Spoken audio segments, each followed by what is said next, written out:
The claim that the Quran has been perfectly preserved and that the perfect preservation of the Quran is a miracle can be quite confusing to non-Muslims. We wonder whether there's any good evidence that the Quran has been perfectly preserved. We wonder how preserving a book would even qualify as a miracle. But I figured out a way to help non-Muslims understand the Muslim position. I figured out a way to make this as clear as the Quran itself. I decided to find something else that's been perfectly preserved so that we can compare this other perfectly preserved thing with the perfectly preserved Quran. By understanding why it's miraculous for this other thing to be perfectly preserved, we can finally understand the miracle of the Quran. What did I find that's been perfectly preserved, just like the Quran? I found a perfectly preserved human being. I found a human being who has been perfectly preserved from the time he was born, just as the Quran has been perfectly preserved from the time it was revealed to Muhammad. You've probably never seen a perfectly preserved human being, but you will now. Here he is. His name is Yorick. Yorick has been perfectly preserved, just like the Quran. Just as the Quran has never changed since the time it was revealed, so also Yorick has never changed since the day he was born.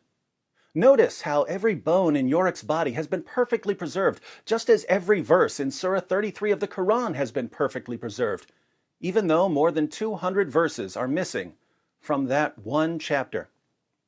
Notice that none of Yorick's muscles are missing, just as no chapters of the Quran are missing, even though Muhammad's companion Abu Musa said that 2 chapters of the Quran were lost because Muslims were too lazy to recite them, and another 2 chapters were excluded because Muslims didn't realize they were supposed to be in the Quran. Notice that Yorick still has all of his internal organs, just as the Quran still has all of the passages that were lost forever when the only Muslims who had them memorized died in battle.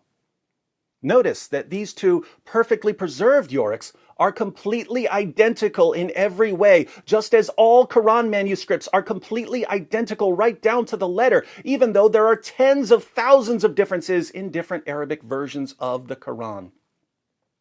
Now, you may still be confused. You may be wondering how Yorick can be perfectly preserved when, to you, he doesn't look like he's been perfectly preserved. But I have 2 responses.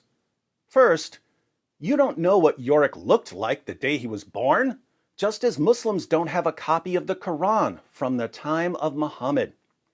Uthman burned all of the early copies of the Quran to cover up the differences. So we have no way of knowing how different today's Quran is from the original Quran, just as we have no way of knowing how different Yorick is from the day he was born. Second, if you don't believe that Yorick has been perfectly preserved from the day he was born, you don't understand how Islamic reasoning works.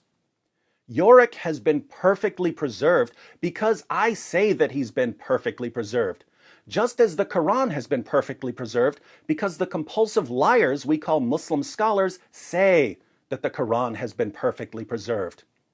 In Islam, all you have to do is say it, and saying it makes it true. Facts and evidence are completely irrelevant. Now we're finally in a position to understand the miracle of the perfect preservation of the Quran. What's the miracle? Well, think about it. Yorick has all the features of a man who died and whose body decomposed, even though he's been perfectly preserved.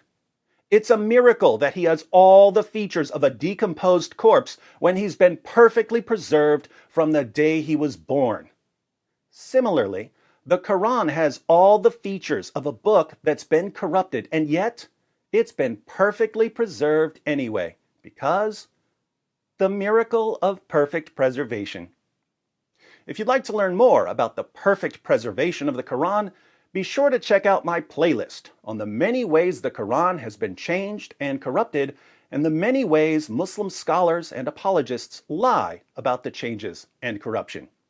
You Muslims especially need to learn the history of your book. Unless Like poor Yorick. You don't have the guts.